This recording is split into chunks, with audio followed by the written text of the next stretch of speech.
Kim White, and I am the Executive Director of the Village Square, and it is my true pleasure to welcome you all to our 10th annual Tallahassee Town Hall. We're so excited to be here in our WFSU studios once again, and we'd like to welcome our in-person audience as well as those of you joining us digitally this evening. So if you will join me, though, those of us who are here, in a round of applause to WFSU.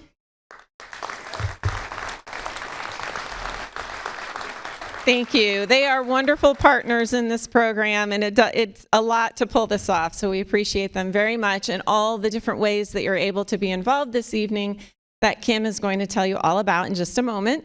And we're also deeply grateful to one of our generous sponsors for this program once again, AARP Florida. Thank you to AARP for all of their support. And a big thank you once again to Skip Foster, former publisher of the Tallahassee Democrat and now president of Hammerhead Communications, for moderating the conversation once again. We know that facilitating a program like this is no small task, and we're thrilled to have it in the capable hands of Skip, who always brings his deep knowledge of the community, his unbiased presentations of the topics that matter to all of us most, and his uncanny knack for getting these panelists over here to dig deep as they address the questions that he throws their way.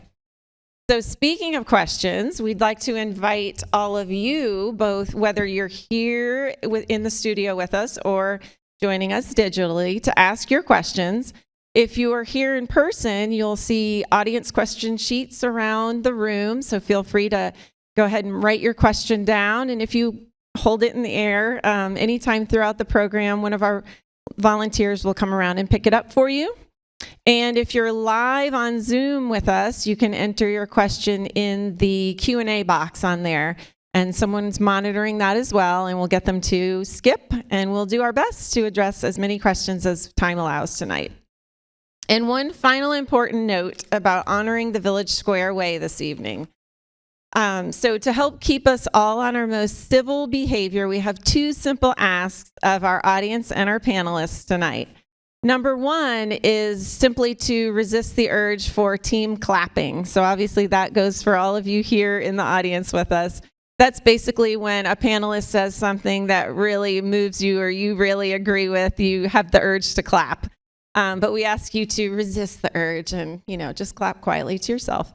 And number two is in place to help remind us to speak in a respectful and civil manner, also known as the fear of being dinged. Dinged, you say? So we have two civility bells that are out in the audience, one in the hands of a conservative and one in the hands of a liberal. And they've both been instructed to ding their bell if somebody on the, quote, other side of the aisle might forget their civility manners in the moment. And we know nobody wants to be dinged, so that's what we do here at the Village Square. It's now my honor to turn it over to Kim Kelling of WFSU to introduce you to our panel and our moderator for the evening. I hope you enjoy the program.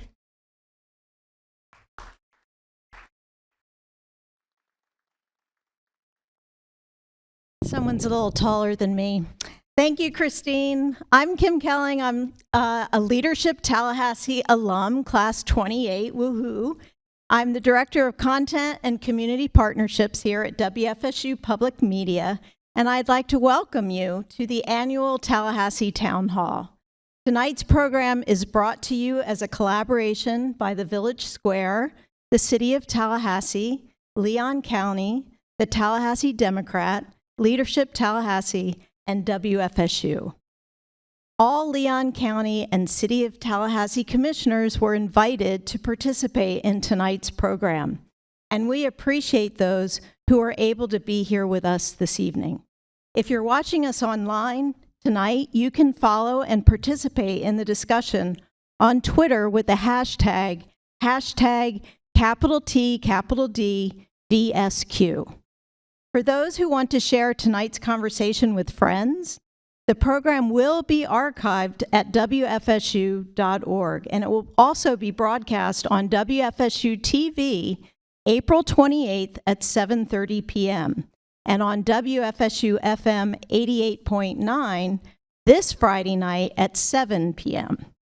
It's now my pleasure to introduce our distinguished panel for the evening as they are seated from left to right. Starting with County Commissioner Brian Welch. You can clap.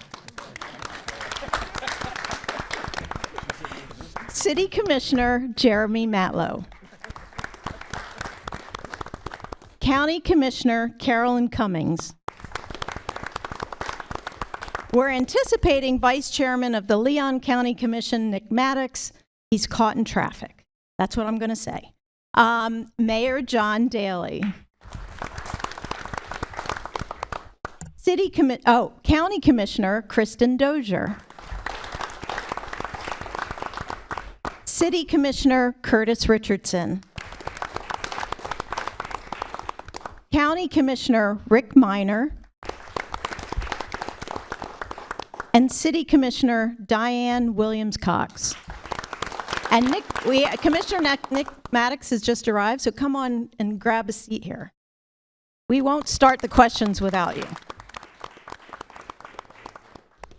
And now I'm delighted to introduce our moderator for the evening, Skip Foster. He's the former publisher of the Tallahassee Democrat and president of Hammerhead Communications, and I'm really glad to turn it over to him now.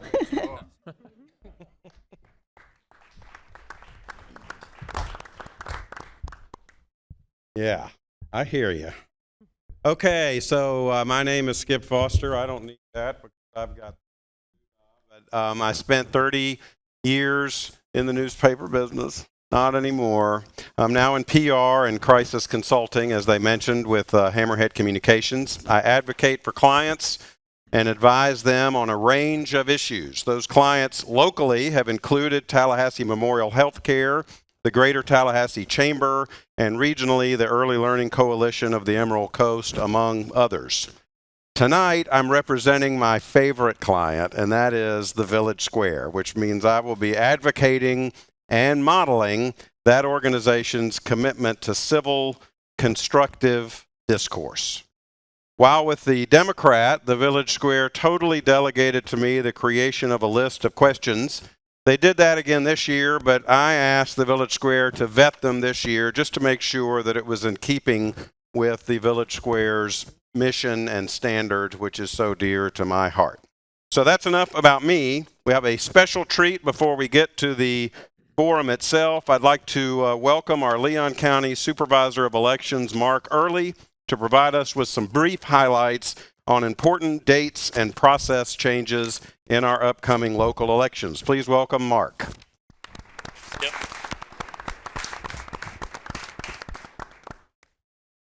I will use the mic.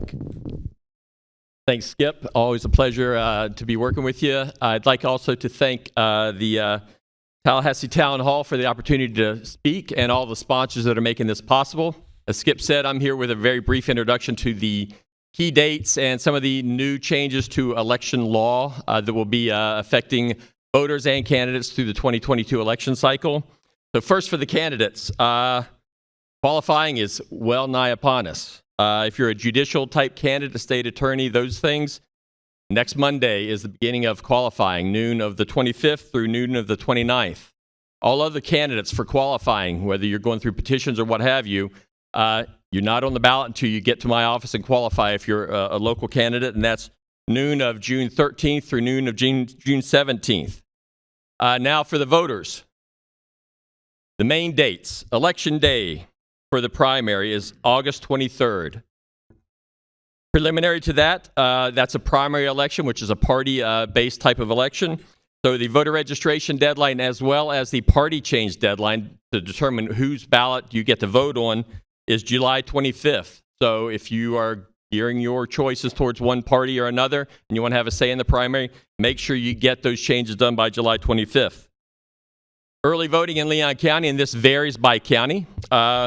In Leon County, the early voting period goes August 13th through the 21st, and that does include the Sunday before the election for souls to the polls. Again, that does vary by county, and some of even our neighboring counties. I know this airs across the region. Some of the neighboring counties will have slightly different dates.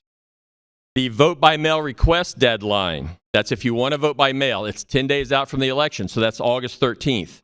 We've got a lot of people already on the rolls to receive a vote by mail ballot, but if you haven't turned your request in or you aren't sure, you can contact my office and I'll give you the information on that in a bit.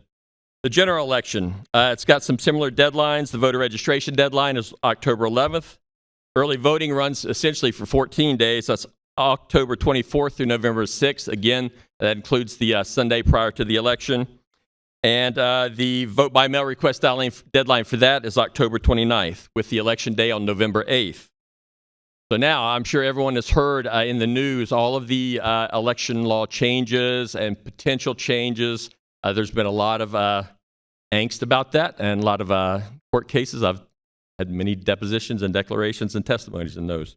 But for the voters, the key ones that really hit folks right now, some of the new election laws, or if you're going to do a vote by mail request and you haven't submitted that yet, we need to get either your Florida driver's license, your Florida ID number, or the last four of your Social Security number to allow us to send you a vote by mail ballot. So we have to confirm that. If you've already got a request on the books, you're good. But if you're going to be calling my office between now and Election Day, or now and the deadline to request a vote by mail, make sure that we have that information of yours and you provide it to us, and we'll certainly ask you for that. There's been a lot of talk about drop boxes. We've had drop boxes in Leon County. We will continue to have drop boxes in Leon County. The main change for drop boxes is that they are now called a secure ballot intake station. So it's, a rose by any other name. So it's all going to work exactly like it's always worked here in Leon County, but our instructions will reference both of those terms so we don't confuse voters. Let's see. One other point I think I want to make about vote by mail. One of the key changes is that now you're only allowed to have 2 non-family members' ballots in your possession at a time, or really through an election. So if you're used to picking up all your neighbors' vote by mail ballots and bringing them into my office, that is now illegal. You can bring 2 people other than your family members. So keep that in mind. I'm not sure how that's going to be policed, but I've notified you of the statute. Again, vote by mail. Update your signatures. And really, this applies to really all voters. But young folks, their signatures are changing. I know my young sons, their signatures are evolving very rapidly. But frankly, I've registered in 1986 here in Leon County, and my signatures changed dramatically also. So if you haven't updated your signature recently, you can go online, leonvotes.gov, and we have a whole section about updating your signatures. You can download a form and send it in to us. Since this is WFSU's format here, we are relocating, or there's a new location for the FSU on-campus early voting site, and actually the Election Day site. That's going to be actually on campus. It's not going to be at Tucker Center anymore. So for those folks, including the Secretary of State, who always like to come and vote at the Tucker Center, the courthouse is still open. There's other locations very close, but really the parking at FSU it's pretty tight for non-students. We will have some reserved spaces there. So you can come on campus or maybe find one of the more adjacent early voting sites if that's your preference. And the last thing I want to talk about is the concept of misinformation, disinformation, malinformation, MDM. One of our big pushes this year is our Association of Supervisors of Elections and Secretaries of State nationwide is a push for the Trusted Info 2022. And so I'm going to read one sentence from our association. We're going to be having a press release tomorrow. And this is, like I say, in conjunction with the Secretary of State's office. The biggest threat to our democracy is election misinformation, disinformation, and malinformation. That undermines the voter confidence in the integrity of our elections. We're all seeing what's happening in the news media. Florida voters can be confident that our elections are accurate and conducted with the highest levels of integrity and transparency in the nation. Florida supervisors of elections work very closely with each other and with federal agencies to make sure that your elections are secure but also accurate. And frankly, we have some of the best technology, and even here in Leon County, we've led some of that. So we're proud of what we do. And I think I'm sure all voters can rest assured that your vote is being counted. So with that, don't forget to come out and vote, and I'll turn it back over to Skip.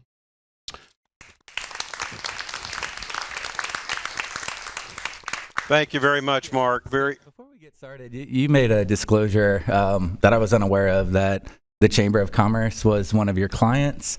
As a moderator, I just want to make sure that you have the ability to remain neutral. As you know, they routinely have staked out positions that are in opposition to our neighborhood and environmental groups. Last year, they issued a censure of me personally, although I'm not a member. And their retreat in Amelia Island, they advocated for my defeat. So I just want to know, as a moderator, how that conflict of interest is going to be navigated, and if there will be any bias in the questions. No, there won't be any bias in the questions. My client tonight is the Village Square. I anticipated this issue, which is why, first of all, I disclosed it to the public. It's why I disclosed it to the Village Square. It's why we vetted the questions with them ahead of time. I believe the Village Square also brought WFSU's journalists in to look at the questions and make sure they passed muster. And I gave my whole career to serving the interest of educating and informing audiences of all types about public affairs. So sometimes my clients have different interests, and the client I have tonight has a very clear interest, and that is a balanced, impartial, civil discussion of the issues. Okay. Thank you for that clarification. I just wanted to be, for the record, that wouldn't be a neutral moderator as far as I'm concerned. But I appreciate and I have faith in your ability to. Great. I appreciate your confidence. So I want to welcome everyone and thank you for being here. And I want to thank you all for your public service. It's not getting any easier. In fact, if you think it's getting easier, let me know, and because we need to sprinkle a little of that dust around with a lot of other folks. But we appreciate your service, every single one of you. It doesn't matter if you're in this audience and you don't agree with somebody on something, you still should appreciate their willingness to stand up and serve. A reminder, keep your answers brief. We have 9 mouths to feed. The great part of this event having a great turnout, the only non-silver lining is that there's a lot of folks that want to talk. So I'll do my best to spread that out evenly. If you find yourself wanting to say, I'd like to echo what my colleague said, that's a good opportunity to just wait for the next question. Not everybody has to answer every question. So we're going to start with civility, because that's the Village Square's hallmark. Commissioner Welch, I'm sorry to say that whoever came up with the seating put you closest to the podium, so you get to go first. And my question is this: after this town hall is concluded, what will you personally do to improve the level of discourse and civility in our community? And be as specific as you can be on that. Thank you, Skip. Can everybody hear me? Okay. I think that it's difficult to win a seat to elected office. And everybody sitting at this table has accomplished something that is uniquely difficult. It requires a unique amount of hard work and determination and belief in your philosophy and your voice and your heart and passion for service. And I think that deserves a certain amount of respect. And I myself have fallen short of that in the past 6 weeks, as has been publicized. And I apologize to Commissioner Proctor for my text message that was not very statesman-like on a passionate issue. I think that the only thing that we can all do as elected officials is commit to ourselves and to our constituents to acknowledge that we owe it to the community, we owe it to the constituents that we represent to uphold the highest standards of cordiality and collegiality and respect for one another. And I can only control myself, and I certainly intend and have tried very hard to stay above the fray and focus just on the issues. And unfortunately, I think it's devolved a little bit in my short time. But all I can do, Skip, is commit to myself to maintain a high level of respect and dignity and respect the process and respect the outcomes and try to engage with my colleagues in a civil and respectful way. And I think we owe that to our constituents. Okay. I'm looking for eye contact on this issue, and I'm not getting any right now, so I'll just head down the line to you, Commissioner Matlow. And look, you went back. This question is really phrased forward, and I think you'll see a lot of those today. So moving forward, what do you do to commit to improving discourse, the level of discourse? Yeah, I think first of all, it's how we get along with each other as elected officials, right? We have to treat each other with respect. A lot of the times I think things get labeled uncivil just because somebody has an opposing opinion. And I think we have to move away from that and be able to engage opposing opinions and really deliberate about what they mean. Like many people, I've heard concern about meetings getting called short because people don't like the conversations that are taking place. I think we all have to commit to having open and honest dialogues and really just focusing on the people we're here to represent. To a lot of people, they feel it's uncivil if they're being evicted, if their trailer park's being purchased and their rent's being tripled, if they're struggling to pay their bills. They're looking at our elected officials to solve those issues, and I think that's what we all want to focus on as we move forward. And I hope we can continue the dialogue and the progress we made to date. Okay, so Commissioner Cummings, and then I'm just going to say that this doesn't look like a group that necessarily gets along so well right now. I got a lot of heads down, and so I want to hear maybe what we need to do beyond yourself as a couple of commissions to improve this moving forward. Either that or everybody's just, okay, now some hands are going up. Commissioner Cummings, go ahead. Thank you. Can you hear me? Yes, ma'am. Mr. Foster. And I'd like to thank WFSU and Village Square for this opportunity for us to dialogue today. I agree with Commissioner Welch, to make it brief, that civility begins with each one of us. Each one of us must have our self-respect, integrity, and in turn, we must respect each other. We must respect our colleagues. Our chairperson of the Leon County Commission, Commissioner Proctor, said it very well at our last board meeting for Blueprint. And he charged each of us to move forward in a civil manner, to lay aside any misgivings or animosity that we might have with each other, and recognizing that the city of Tallahassee has gone through a lot with ethics complaints and trials and what have you. But those individuals that were found guilty of any impropriety, they have suffered, they are paying their penalty. We shouldn't continue to hold that baggage. We need to move forward in a civil manner so that we can address the pressing issues in Leon County and the pressing issues in Tallahassee. So I believe what we have to do is move forward, look forward, not in the past, and make sure that we are the epitome of civility and respectability to our colleagues and to the citizens that we represent. Thank you. So, when the teacher sees that people don't want to call on him, so everybody's going to answer this now, so just be ready for it, okay? And I'm most interested in specific things you can do personally or that you think can be done in some other way that will make this situation better. Commissioner Maddox. Thank you. First of all, thank you for allowing us to have this event for the people who came out. Appreciate your attendance. Personality are not issues. Issues are issues.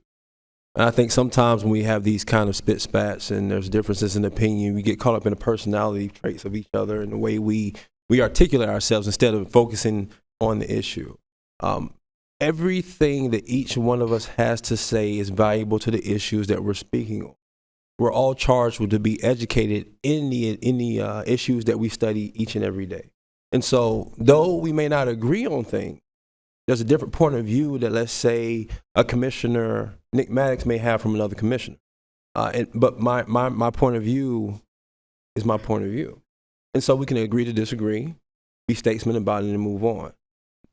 But when you get to the point where you start focusing on my personality or things that are outside that issue, well, then it becomes personal.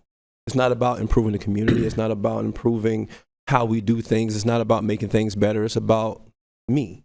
It should never be about us as individuals. It should be about how we move things forward in our communities. And so, for me personally, I try to be as fair as I can in every single interaction I have during board meetings, understanding that we're all passionate about the issues and passionate about how we believe things should go and how we believe issues affect our community. And so I speak from that standpoint. I expect other commissioners to speak from that standpoint, and I show respect for the way they speak, and not just us, for the community as well. So. Thanks. Mayor Dailey, moving forward, what will you do to improve level of discourse? First of all, Skip, I think we all were just waiting our turn. It's okay. The expectation It's all was we all were going to answer. But Great. hey, thanks for moderating. Thank you, WFSU and the Village Square, for hosting us today. Look, when I ran for office 3.5 years ago to be mayor, you run on the basic issues of quality of life that makes our community so warm. Set the example. And then a year in, you get hit with a 100-year global pandemic. You get hit with mild recession. You get hit with tornadoes that touch down our community, 2 of the busiest hurricane seasons. You get hit with all of the extraneous issues on top of the issues that our respective boards have to deal with on a day-to-day basis. It's been real tough, no doubt about it. I think that all of us in society are kind of sitting back and looking at the body politic and the role that we play and how we move forward. To specifically answer your question, I think that the citizens of Tallahassee truly expect us as elected officials and as your mayor to set the example. And so each day I get up, I want to make everybody proud that I am the mayor of Tallahassee and the way how I conduct myself. I want to represent my family. I want to set the example for my boys and all children in Tallahassee. We've also changed the way how we do business as well at the city of Tallahassee. We've opened it up. We allow public comment both on agenda and unagenda throughout the course of the meeting, which is really important in restoring the public trust as well. And finally, as Brian said, we're not perfect. We all make mistakes throughout life. But I do think that it's important, and so every meeting I try to start our meetings off reminding the public that are participating and watching that it's all of our responsibility to uphold the civility pledge and how we deal with each other. Thank you. Commissioner Dozier. Thank you, Now Skip. transitioning There we over go. here to my friend, Commissioner Williams-Cox. Getting lonely down here. So I agree we need to look forward and look for solutions, but we need to do that reflecting on the specific challenges we've had, particularly in the past few years. And in my 11.5 years in office, I will say the last 2 to 3 years have been the most challenging and the most uncivil in some of our meetings. Not all of them, to be sure, but in some of them. One of the things I think we have stumbled into is using Robert's Rules of Order or other tools as almost a weapon against those that we disagree with or against questions that we disagree with or conversations that may go on too long. We are 12 very unique individuals with unique leadership style, with unique perspectives. We've been elected by the people of Leon and Tallahassee, and we should respect each other's different approach to this job. There's no job description about how to do this job. There's a lot of things we need to do and we have to do, but there's no job description. So reflecting on how we have conducted ourselves in recent years, I think is essential for finding solutions. And I would hope that we take a step back. If the rules that we put in place are too restrictive, and they don't allow a free flow of dialogue, we need to look at that. And the last thing I'm going to say is that civility is not just about the 12 of us. It's also about respecting the public and the process. And a lot of our conversations get very contentious because we may not engage the public as fully upfront as we need to. And some of us are asking for more engagement and others are ready to move on. And if we got our process right in the beginning, I think we could be more effective, more efficient, and get everyone's business done more civilly and have a great dialogue instead of what we've seen recently. Commissioner Richardson. Thank you, Skip. I too want to thank the Village Square and WFSU for hosting us this evening. I think this is an important forum for the community to hear from us about what we do representing them. And that's what this is all about. We have been elected to represent the citizens of the city of Tallahassee and Leon County.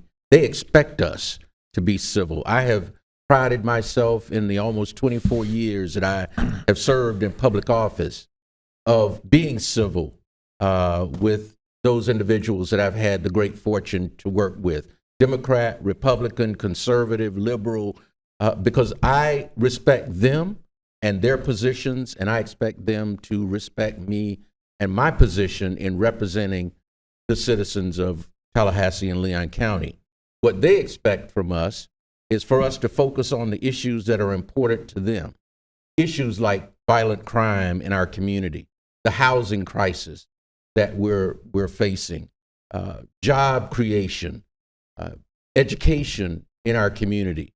They don't want to see us in meetings battling with each other and being uncivil and not getting along. That's not what we were elected for.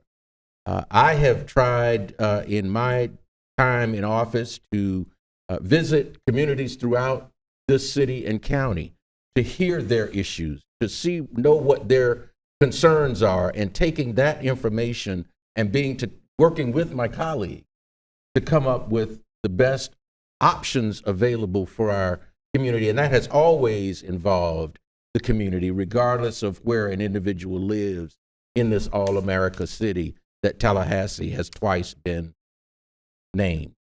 Thank you. The two of you are going to get a chance to answer, but I'm going to give a preview to the next question because I think it requires a little thought. So you're not getting cheated. You're getting every opportunity because we're going to stay on civility here a little bit. And one of the hallmarks of civil discourse and interaction is that participants listen with an open mind.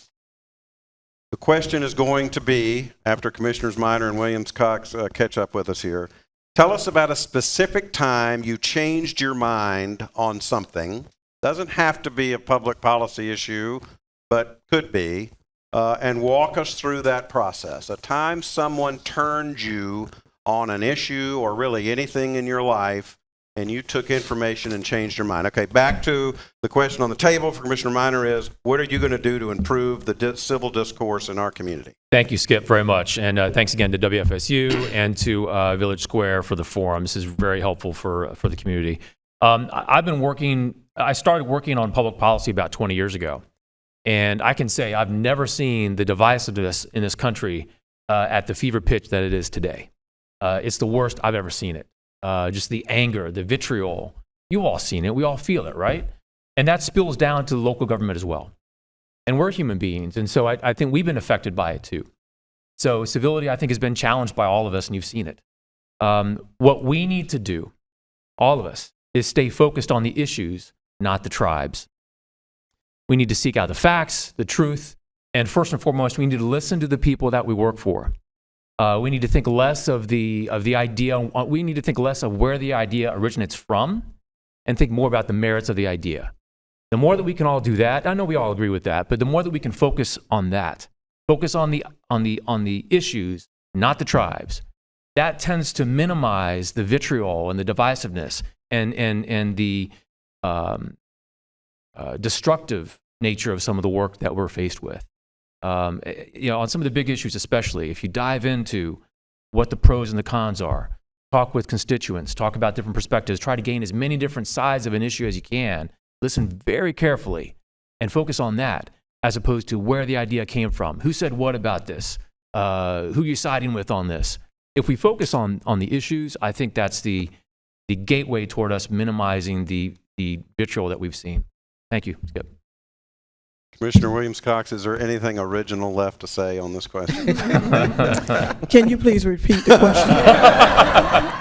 That's funny.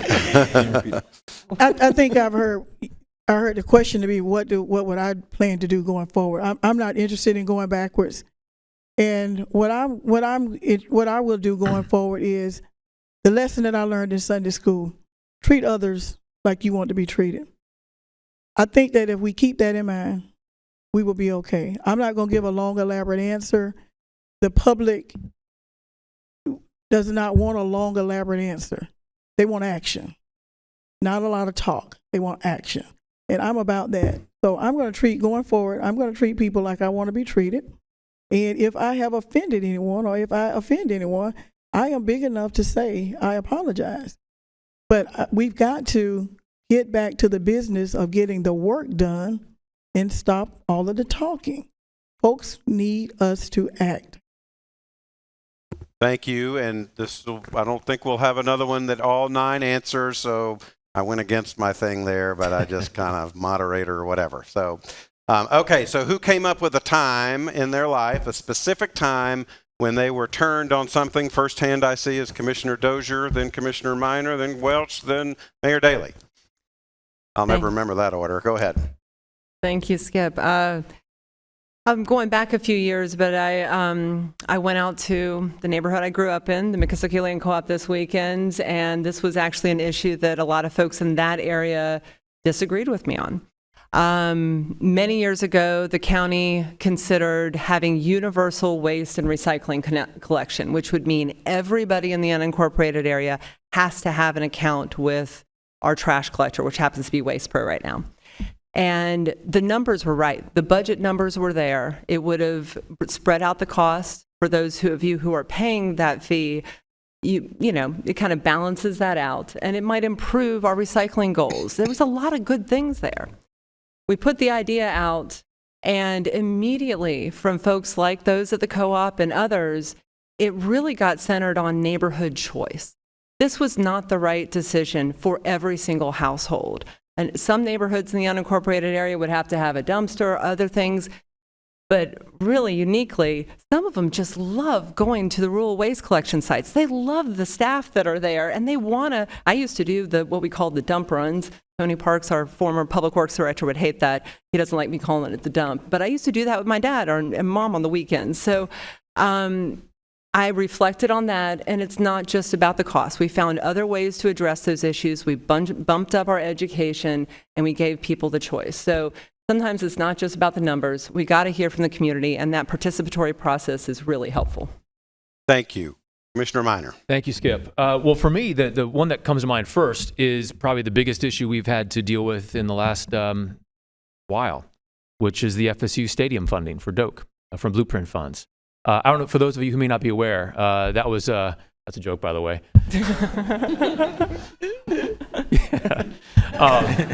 Brought your own crew. I brought my own. Rick brought your own audience. The peanut gallery with it. So, this was basically an issue that came before Blueprint, requesting funding of $20 million plus $7 million in debt service for improvements to FSU's Doak Campbell Stadium. Now, initially, I supported this idea for good reasons. FSU is the #1 economic driver in this community. We are so grateful to have Florida State University in Tallahassee because it provides for us a huge economic engine. And I think most people would agree with that. But I tell you, I heard from what seems like every single person in the county. Every single person in the county emailed me, called me, met with me, spoke with me about what this project meant to them. And overwhelmingly, 25-1, probably 25 people that were against the stadium funding from Blueprint dollars. I had just one person that was in support of it. And what they told me was that, listen, we're FSU fans. We're Seminoles. We built our education there. We owe everything in our career to FSU. But we don't want Blueprint dollars going to this project. So when I spoke earlier about listening to the people that we work for. And one thing we can never forget is that, we are all here by the grace and by the trust that voters place into us. And so when I started hearing at that ratio of 25-1, overwhelmingly not wanting these dollars to go to this project, as much as people love FSU in this town, we all love FSU, that's when I changed my mind. Because at the end of the day, we have to listen to the people we work for. Thank you, Skip. Commissioner Welch, I believe you're next, then Mayor Dailey. Did I get that right? Thank you, Skip. I was going to say the same thing as Commissioner Minor. I will provide a little different angle on that, though, and just because I think this question offers the opportunity for that. As a relatively new elected official, I think this position creates it gives you a unique perspective on leadership dynamics and the idea that everybody has an opinion and everybody loves their opinion, right? Everybody's fairly subjective.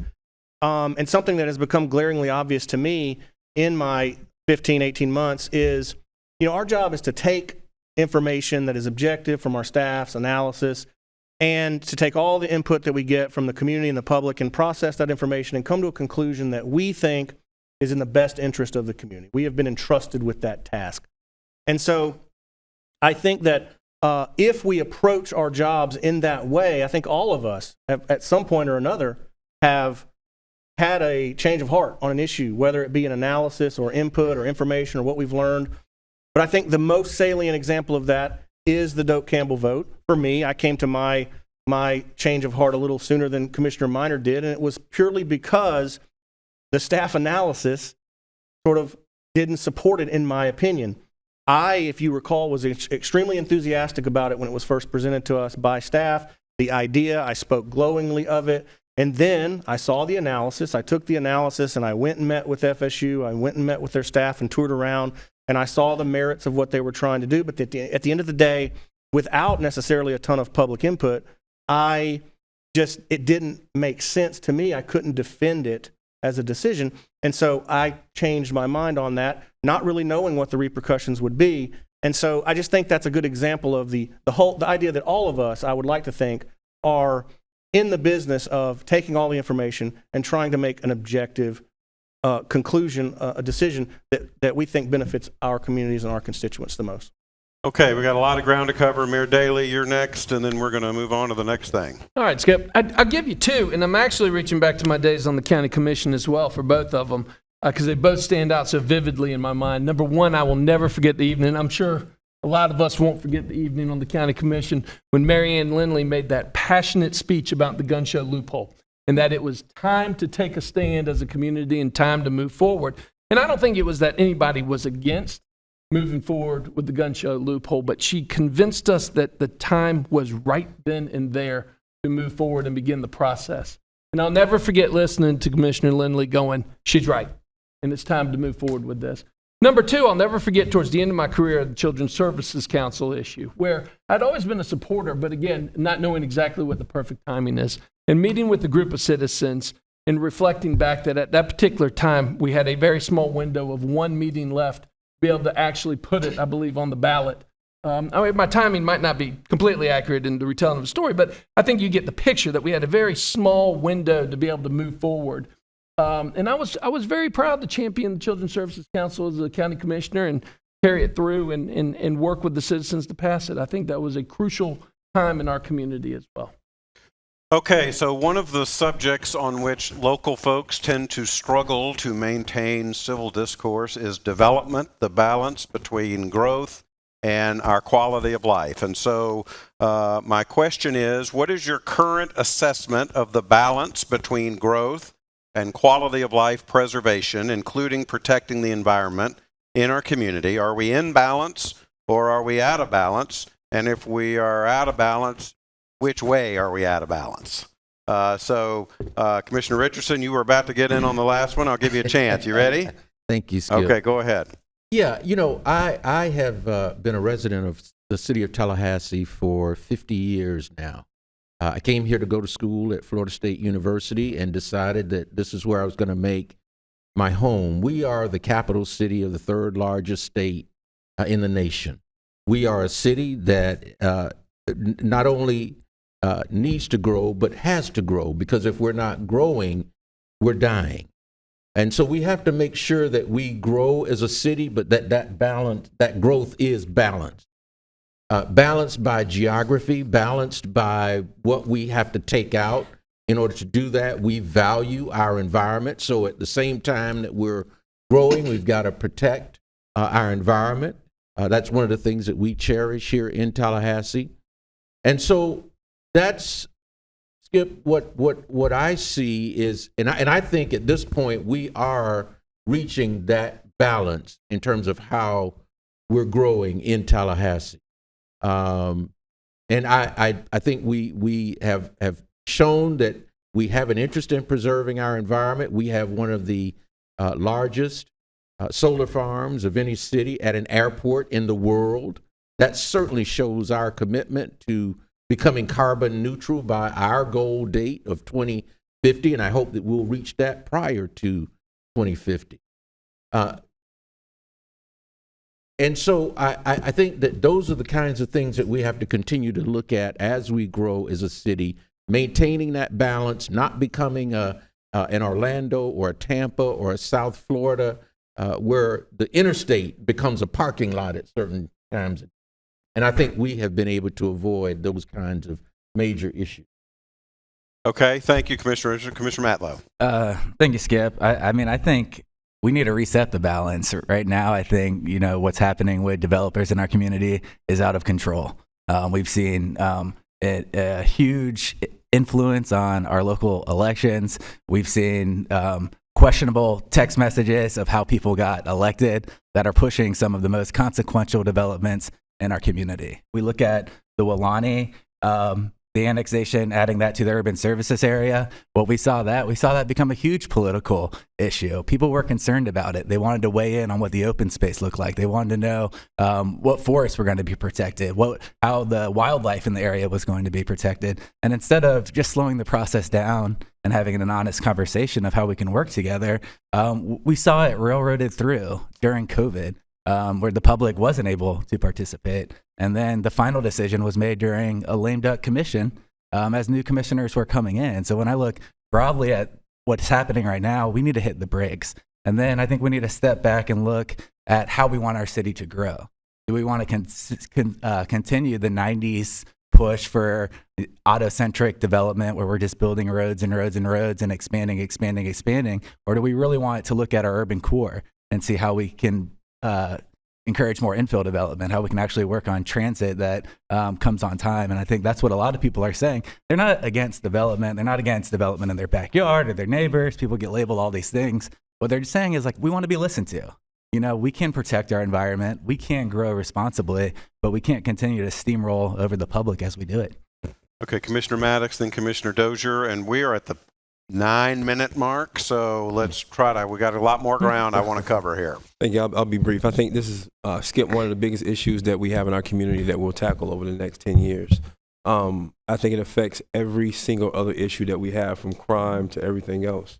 I think we have to be creative. We talk about the balance, talking about resetting, Commissioner Matlow. I think that we have to be creative about how we're going to move forward. We talked about urban infill. Just last week, we talked about urban infill versus how do we maybe create situations in the unincorporated areas where we have nodes of growth, where those communities will have resources within their communities. They don't have to drive way to Tallahassee to get what they need. We talked about infrastructure when it comes to transit. We talked about sidewalks. I mean, there's different things that we need to consider, but one thing that we all have to think about is that whether we want it or not, in 20 years, we're going to have 50 to 75,000 more people in this city than we have right now. And in order to accommodate that, we'll have to grow up, we'll have to grow out, we'll have to figure out some kind of way to house those folks. And so we talk about balance. I think the better word is, how do we become creative with our comp plan? How do we become creative with our zoning? How do we become creative with the way that we think, doing things that we've never thought of before, thinking in ways that we never thought before? So I like to attribute those thoughts to the late Pam Hall, as I did last weekend. Think about it. How would you like it if those urban fringe areas that we all know and love and are rather controversial on how we think about them, how would you like those areas to have their own character, each one having their own character? How would it be if Miccosukee had a grocery store that those folks can go to and more infrastructure in the central parts of Miccosukee? What if Fort Braden was able to build out that community into a village that they can call Fort Braden and live self-contained within that community with infrastructure and all when they need to, and know that that's the place it's going to be, Fort Braden, for years and years to come? So again, I just think we have to be creative, focus on that creativity, and then with that creativity, we'll achieve the balance. Okay, get us out of this, Commissioner Dozier. Quickly, I was also going to reflect on our comprehensive plan hearing last week. It's all 12 city and county commissioners. And like the vice chair said, I think it was one of the better conversations we've had in a long time, thinking long term. We are relatively short termers that are required to think long term about our community. And that's a challenge. I'm also going to pick up on the Weelaunee example, because I think so often we get in this kind of dueling growth at any cost versus anti-growth mentality. Any questions about the process or anything are taken as anti-growth. My perspective is if we get it right the first time, if we focus on smart and responsible growth, we can, one, not make the mistakes we've made in the past, but also it's about the process. And on the Weelaunee, the angst that was at the beginning, this was a long-term promise that the city had made, commitment with the landowners. It was going to come at some point, but the first public meeting about that happened just after we shut down for the pandemic. And from a lot of us, our perspective, the plan was not ready for prime time. Now, what do? We gave citizens time over the summer, and a lot of people got involved in virtual meetings to dig in. The plan got better. By all accounts across the board, the plan got better because of that engagement, and we passed it in November of 20. We could avoid that controversy if we start the process in the right way from the start, and I think that would help. But most importantly, we got to pull back and have some of these larger conversations that Commissioner Maddox was mentioning that we talked about last week. A reminder that after a short break, we'll go to the online-only version of this. We will take audience questions. We will also cover Amazon, affordable housing, crime, poverty, the Children's Services Council, homelessness, and more. So we got a lot to get through here. I hope everybody had a snack before they came. So let's go to affordable housing. 60 Minutes, I hope you saw it, recently had a really interesting piece on the affordable housing problem. And one of the things that it focused on Jacksonville, one stat jumped out. Fewer homes were built in the U.S. in the 2010s than in any decade since the 1960s. And the theory is that's a housing bubble effect, right? So I assume everybody on the panel is in favor of there being more affordable housing. What specific policies should the city or county enact to address this problem, and to what extent is this a public sector versus a private sector problem? So let's see. I've only heard Commissioner Williams-Cox. Do you want to get in here? We've only heard from you once so far. And then Commissioner Cummings, you as well. Thanks for noticing, Skip. I'm trying. And thank you for that question. As you know, that with the City Commission, we've been working very hard since we've been on the commission to deal with the affordable housing. For me, it starts with defining what affordable is, because what's affordable to some is different from others. And so we've done a series of workshops to get that definition out there and to talk about what we're doing. And I am pleased that we have more affordable housing options than we've ever had in the past 50 years. I understand. We've done things to allow for hotels to become refurbished, to allow for more housing, office complex to be refurbished to become opportunities for housing. We put in place different policies to help incentivize folks to do that, to build houses. And you know, we're talking about Tallahassee being the capital city of the third largest state in the union, yet we're battling with how to grow. Well, people want to be here, and we need to make sure we have places for them to live when they get here. I had a conversation with someone recently about housing being the #1 crisis. Well, we're dealing with food issues as well. You know, if you can't eat, you're not concerned about where you're living. You got to have food to live. So all of these things, we're trying to. It's like we have all of these darts that we're trying to, balls that we're trying to keep in the air, and affordable housing is one of them. And trying to keep people from being homeless is another one. So along with providing for different new and different creative policies to increase our affordable housing inventory, we also are looking at ways to make sure that everyone has what they need to be safe and secure. So now I need to stop, right? Okay, Commissioner Cummings, you got about 30 seconds. I'm sorry. Thank you, Skip. Affordable housing for our citizens is a major issue. We've had workshops on affordable housing, housing developments, inclusionary housing over the last year. And unfortunately, the lack of affordable housing has been shown to be one of the major areas of concern, one of the major deficits that we have here in Leon County. So the county is focusing on affordable housing. I know the city is as well, but we have got to dedicate ourselves to looking at the marginalized communities, those individuals that don't have the income, that really need to take care of their families in a decent area that they can afford. Okay, we're going to come back and finish this up if anybody else wants to get in. Thank you to our commissioners from Leon County and the city of Tallahassee for this portion of our town hall. This concludes our WFSU public media broadcast, but we will be continuing the discussion with more questions, including questions from the audience and an extended version that can be seen live on Facebook and online. To our WFSU audience, have a great evening and thanks for joining us.